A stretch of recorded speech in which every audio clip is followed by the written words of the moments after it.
Hi, we have some interesting cards today. And I say that because they're bringing up this big astrological transit that we're entering into right now.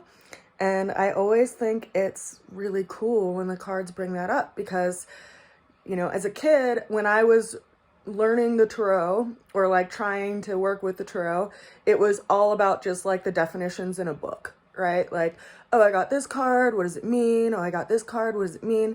And that was really frustrating to me as a teenager because a lot of the definitions of the cards seemed to cancel each other out. And so there seemed to be this system behind it that I didn't quite understand. And so flash forward, you know, after I graduated from college and I had the opportunity to work with a tarot teacher and master astrologer, I started to understand the symbolism that is in the tarot. And, you know, realizing that certain cards are associated with planets and then having those cards pop up in these daily readings and that are speaking to specific transits that we're going through is just so freaking cool.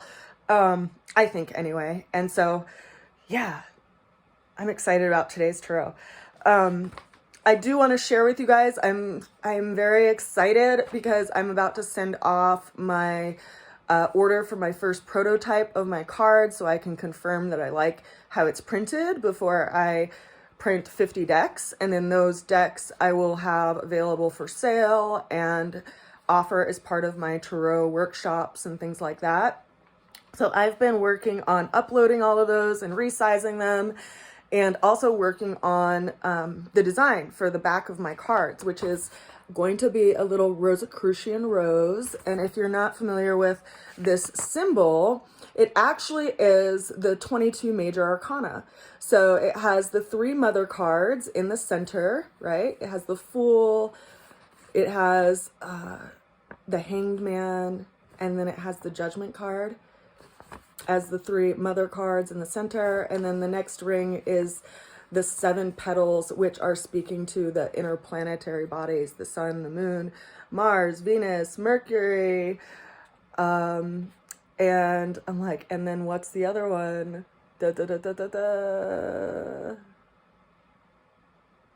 Saturn, Jupiter. Yes.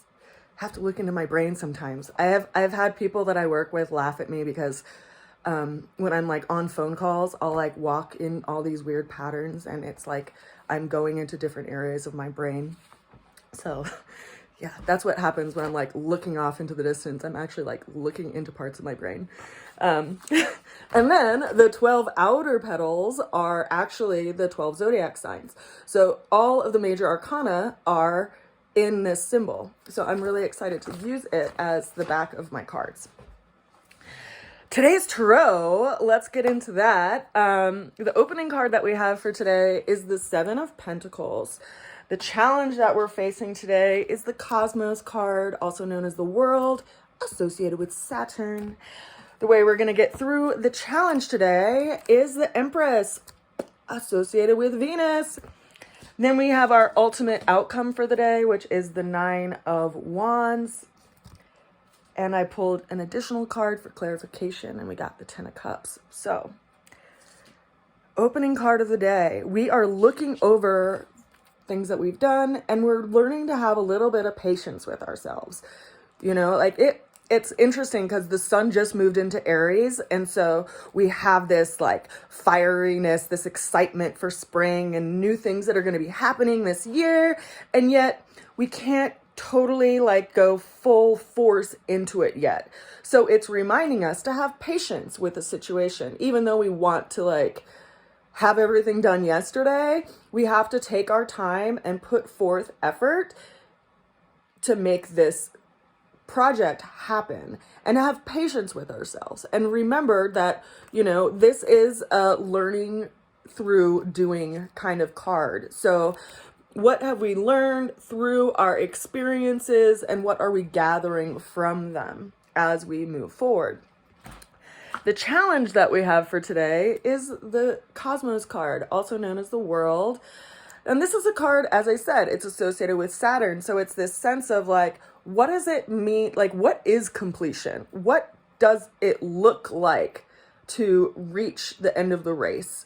You know, this is an energetic that's like, it is the final major arcana in the tarot system, right? It's key 20, which is like the ultimate of everything coming together. It's the completion of things. And so it can show up as a challenge because perhaps we don't really know what that final image is going to be like. And also that, you know, we've had this habit and this sense of like who we were and who we've been. And this is kind of like the energy of the sprout breaking through the seed. You know, it's like I've gone as far as I can go in this framework. And now it's time to move out and beyond that. And so it's a challenge because it calls us to task, right? Like we can be okay with the way that things are and make do, but are we really living up to our potential if we just take the easy road? Now, the way we're going to get through the challenge is the Empress card. Empress is associated with Venus, and it's reminding us to put our feet on the ground, right? Take practical efforts towards this goal and towards this dream.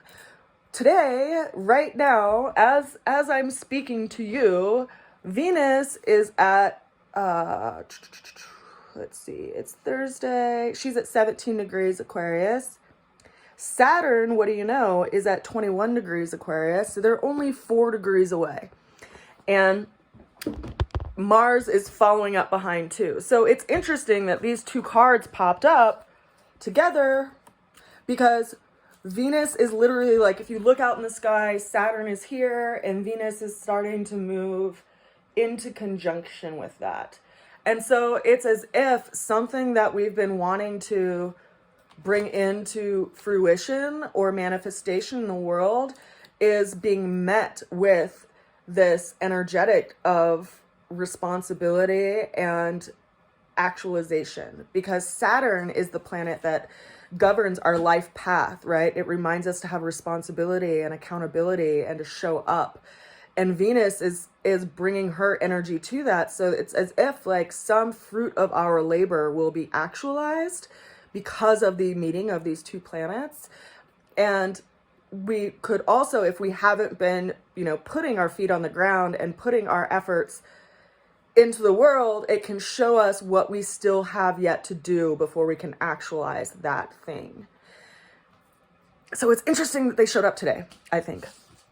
The ultimate outcome that we have for today is the 9 of Wands paired with the 10 of Cups.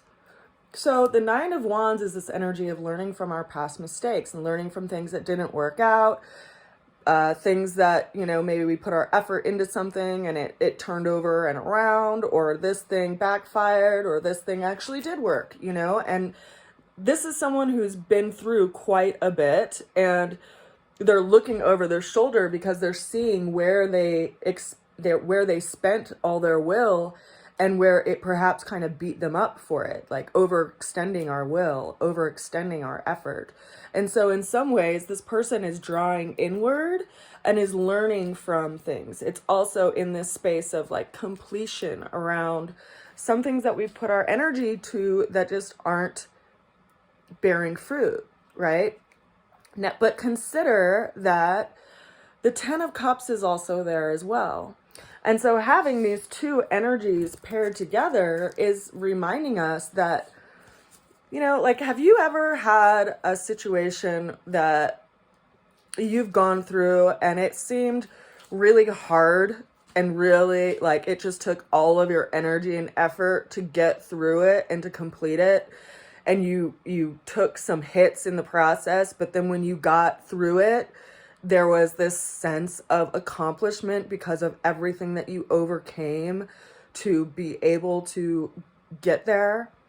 Well, that's the energy of these two cards together. You know, it's like some friends of mine that are, you know, married, they've gone through a lot in their relationship, and yet it's like part of being in relationship and part of being in the life of another person is seeing like what you can work through and what you can overcome.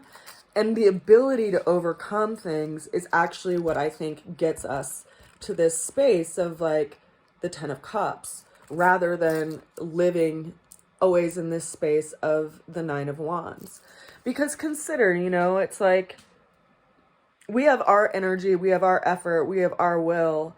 And if we pull ourselves away from life and say like, you know, this didn't work out, I'm not even going to bother putting any effort into it because, you know, it just hurts too much, then consider that we're not actually learning from our past mistakes. Part of learning from things is also not taking it personally, which can seem a little tricky in this environment that we all live in.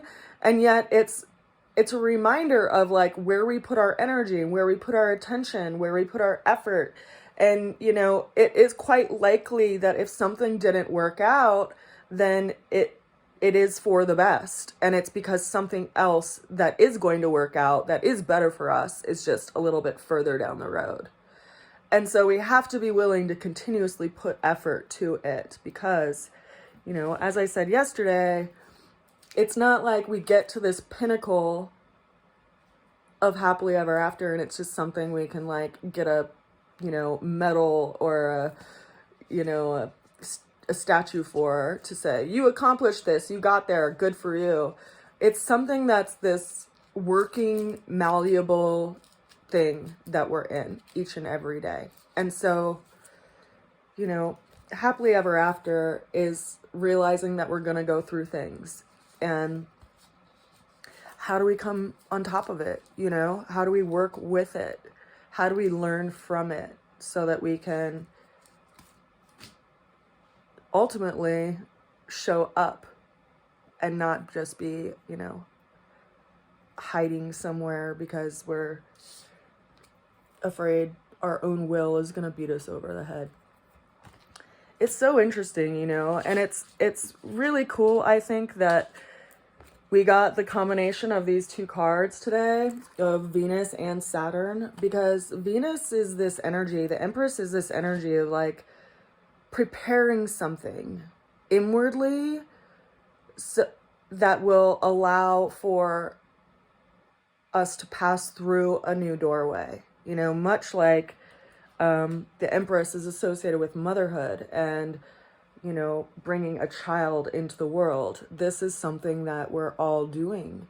You know, it's like something that you love and you've nourished and you've nurtured for a really long time.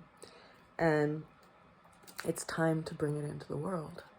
So I encourage you to do that. I also send you a lot of love. And if you would like to contribute to my tarot printing, I would absolutely appreciate it.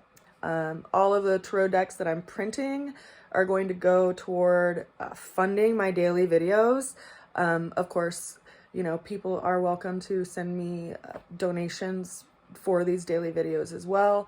But this is a way that I've thought up of how to continue to do this and offer this for people, and also continue to get the message out there through my cards.